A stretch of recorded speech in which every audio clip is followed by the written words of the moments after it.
Super 6 అన్నారు. ప్రతి మహిళకు 18 సంవత్సరాల నుంచి 59 సంవత్సరాల దాకా ఉండే ప్రతి మహిళకు 1500 అన్నారు. అంటే సంవత్సరానికి 18,000. ఎంతమంది ఉన్నారో తెలీదా? ఓటర్ లిస్ట్ మొన్ననే పబ్లిష్ అయింది. ఓటర్ లిస్ట్ పబ్లిష్ అయినాకనే మీరు ఓటింగ్ పోయినారు. 4,12,00,000 మంది ఓటర్లు ఉన్నారని చెప్పి, అందులో 2,10,00,000 మంది మహిళా ఓటర్లు అని చెప్పి పెద్ద పెద్ద అక్షరాలతో కూడా రాసినారు. మరి 2,10,00,000 మంది మహిళా ఓటర్లలో 60 ఏళ్ళ పైచిలుకున్న వాళ్ళని తీసేసిన 1,80,00,000 మంది మిగిలిన వాళ్ళు ఉన్నారు. మళ్ళీ 1,80,00,000 మంది మహిళలు మాకు 1,500 ఎప్పుడు ఇస్తావయ్యా నాయన, మాకు ఇప్పటికే 2 నెలలు అయిపోయింది, నెల 1,500 ఇస్తానన్నావు, ఇప్పటికే 2 నెలలు అయిపోయిందని చెప్పి మా అక్కచెల్లెమ్మలు అడుగుతూ ఉన్నారు. ఏమైంది? బడ్జెట్లో 34,000 కోట్ల కేటాయింపులు ఆ ఒక్క హెడ్ కోసం. ఏమైంది? ఎందుకు ఇవ్వడం లేదు? ఇస్తానన్నావు కదా.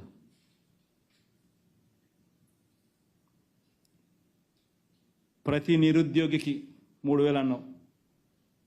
ప్రతి నిరుద్యోగికి 3,000 అన్నావు. 1,60,00,000 ఇళ్ళు ఉన్నాయి రాష్ట్రంలో.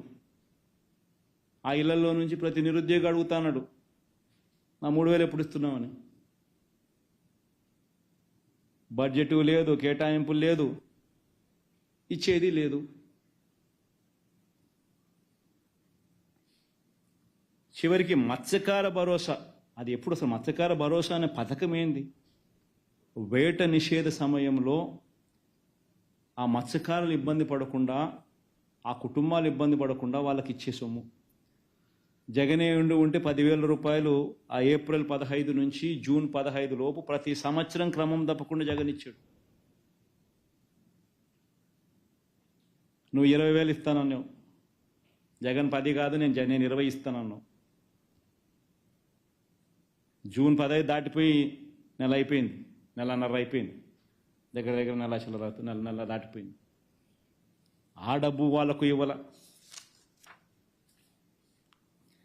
ఇవన్నీ అంశాలను ప్రశ్నించడానికి ప్రజలు సన్నద్ధమవుతారని భయపడి, రోడ్డెక్కుతారని భయపడి, ఈరోజు వైట్ పేపర్ల పేరుతో రోజుకొక వైట్ పేపర్ అంటావు, రోజుకొక అబద్ధం ప్రచారం చేస్తూ ఉన్నావు, రోజుకొక టాపిక్ డైవర్షన్. ఏ రకంగా కరెక్ట్? ఇది న్యాయమా మనం చేస్తూ ఉండేది? ప్రతి ఒక్కరం కూడా ఆలోచన చేయాలి. వీళ్ళు చేస్తూ ఉన్న వైట్ పేపర్స్లో నుంచి ముఖ్యమైన అంశాలు మాట్లాడతాం. పోలవరం గురించి మాట్లాడారు. అసలు నిజంగా నేను ఒకసారి ఆలోచన చేయాలి, అసలు పోలవరం అనే సబ్జెక్ట్ ఏమిటి అని. పూర్తి డ్యామ్ ఫోటో వేయం ఒకసారి, చూపించు ఒకసారి. పోలవరం అన్నది, ఇది పోలవరం ప్రాజెక్టు, ఇది స్పిల్వే. అందరు ఈ ఫోటో ఒకసారి గమనించండి ఒకసారి, ప్రతి ఒక్కరు కూడా. ఎందుకంటే అది అర్థం కావాలి సార్, పోలవరం అనేది ఏమిటి అనేది, ఏం తప్పులు జరిగినాయి అనేది. ఈ పోలవరం అనేది, ఇది పోలవరం ప్రాజెక్టు. ఈ స్పిల్వే ప్రాజెక్ట్, ఈ ముందర మీ ఫోటోలో కనిపించేది స్పిల్వే. ఈ స్పిల్వే అనేది పూర్తి అవుతేనే నీకు అటువైపున నువ్వు డ్యామ్ కడితే ఆ డ్యామ్ నువ్వు కట్టినప్పుడు నీళ్లు నిలుస్తాయి. ఆ నీళ్లు డైవర్ట్ అయ్యి ఈ స్పిల్వే గేట్ల ద్వారా నీళ్లు బయటికి రావాలి. అలా రాకపోతే ఆ నీళ్లు ఎక్కడికి పోతాయి?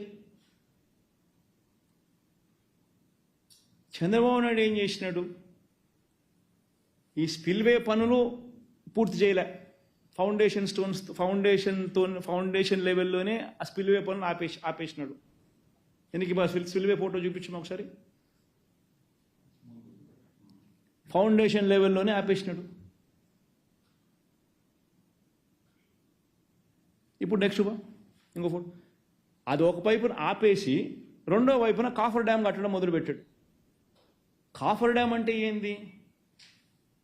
వాటర్ ఫ్లోను ఆపి నువ్వు మెయిన్ డ్యామ్ పనులు చేసుకునే స్ట్రక్చర్ను కాఫర్ డ్యామ్ అంటారు. సో కాఫర్ డ్యామ్ అనేది ఫస్ట్ కాఫర్ డ్యామ్ కడుతున్నావు, తర్వాత గ్యాప్ ఇచ్చి ఇంకొక కాఫర్ డ్యామ్ ఇటువైపున కడుతున్నావు, ఎందుకంటే నీళ్ళు అటువైపు నుంచి రాకూడదు కాబట్టి. మధ్యలో నువ్వు మెయిన్ డ్యామ్ కడతావు. ఈ రెండు కాఫర్ డ్యామ్ స్ట్రక్చర్స్ మధ్యలో నువ్వు మెయిన్ డ్యామ్ కడతావు, that is rock filled main dam కడతావు. అది డిజైన్. ఈ కాఫర్ డ్యాములు అనేది ఎందుకు కడతావు? ఆ మెయిన్ డ్యామ్ పనులకు నువ్వు అబ్స్ట్రక్షన్ లేకోకుండా, నీళ్లు రాకుండా పని ఫెసిలిటేట్ చేయడం కోసం నువ్వు కడతావు. ఈ రెండు మెయిన్ కాఫర్ డ్యాములు అనేది నువ్వు ఎప్పుడు కట్టాలి? స్పిల్వే పనులు పూర్తి చేసిన తర్వాత కట్టాలి. నువ్వేం చేసినావు? ప్రీవియస్ స్లైడ్కి పోమ్మా. స్పిల్వే పనులు పూర్తి కాకుండా, ఫస్ట్ ఫోటోకి పోమ్మా. స్పిల్వే పనులు పూర్తి కాకుండా కాఫర్ డ్యామ్ కట్టడం మొదలుపెట్టాం.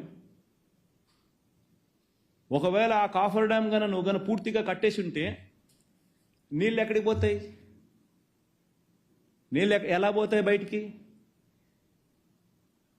స్పిల్వే పనులు పూర్తి కాలా, నీళ్ళు డైవర్ట్ చేయలేవు నువ్వు. ఎందుకంటే స్పిల్వే పనులు పూర్తి కాలేదు. నువ్వు కాఫర్ డ్యామ్ కన్నా పూర్తి చేసేసిందంటే నీళ్ళు ఎక్కడికి పోతాయి? ఎలా పోతాయి? సో నీళ్ళు ఎక్కడికి పోతాయి, ఎలా పోతాయి అనే దానికి సమాధానం లేదు కాబట్టి ఏం చేసావు? కాఫర్ డ్యామ్లో గ్యాప్లు ఇడిచిపెట్టేసినావు. అదిగో గ్యాప్లు కనిపిస్తా ఉన్నాయి చూడు. ఆ కాఫర్ డ్యామ్స్లో, రెండు కాఫర్ డ్యామ్స్లో మా మాదిరి గ్యాప్లు ఇడిచిపెట్టేసినాం నీళ్ళు పోవడానికి. మరి నీళ్ళు ఎలా పోతాయి? ఆ గ్యాప్లో నుంచి పోవాలి కదా. సో 2400 మీటర్ల విస్తీర్ణం ఉన్న గోదావరి నది, 2400 మీటర్ల విస్తీర్ణం ఉన్న గోదావరి నది కేవలం ఈ చిన్న చిన్న గ్యాపుల నుంచి నీళ్లు ప్రవహించాల్సి వచ్చింది. ఎందుకంటే మిగతా చోట కాఫర్ డ్యామ్ అడ్డం ఉంది. స్పిల్వే పన్ను కాల, స్పిల్వే పైపు నుంచి నీళ్లు రావు. సో ఆ రెండు గ్యాపుల నుంచి నది పోవాల్సి వచ్చింది. సో ఏమవుతుంది? 2400 మీటర్ల విస్తీర్ణంలో పోవాల్సిన గోదావరి నది కాఫర్ డ్యామ్ ఉంది కాబట్టి మధ్యలో గ్యాపుల్లో నుంచి పోవాల్సి వచ్చింది. సో ఆ గ్యాపుల్లో మాత్రమే నది పోయేసరికి ఏమైంది? వెలాసిటీ పెరుగుతుంది, విస్తీర్ణం తగ్గింది, ఆటోమేటిక్లీ వెలాసిటీ పెరుగుతుంది. వెలాసిటీ పెరిగితే ఏమవుతుంది? స్కౌరింగ్ జరుగుతుంది. స్కౌరింగ్ జరిగింది. స్కౌరింగ్ జరిగితే ఏమైంది? కింద 22 మీటర్ల నుంచి 33 మీటర్ల డైఫ్రమ్ వాల్, అంటే కాఫర్ డ్యామ్ కింద ఉన్న స్ట్రక్చర్ను, ఫౌండేషన్ స్ట్రక్చర్ను డైఫ్రమ్ వాల్ అంటారు. It is nothing but foundation. పైన వచ్చేది కాఫర్ డ్యామ్, కింద వచ్చేది డైఫ్రమ్ వాల్, ఫౌండేషన్ మొత్తం ఎగిరిపోయినాయి స్కౌరింగ్ జరిగి. పైగా చంద్రబాబు నాయుడు చేసి తప్పేంది? కాఫర్ డ్యామ్లో ఒకవైపున మొదలుపెట్టినట్టుగానే మెయిన్ డ్యామ్ కూడా మొదలుపెట్టాడు. రెండు కాఫర్ డ్యాములు పూర్తి చేయకుండా మధ్యలో మెయిన్ డ్యామ్ కూడా మొదలుపెట్టాడు. మెయిన్ డ్యాముకు సంబంధించిన డైఫ్రమ్ వాల్ కూడా అయిపోయింది అప్పటికి.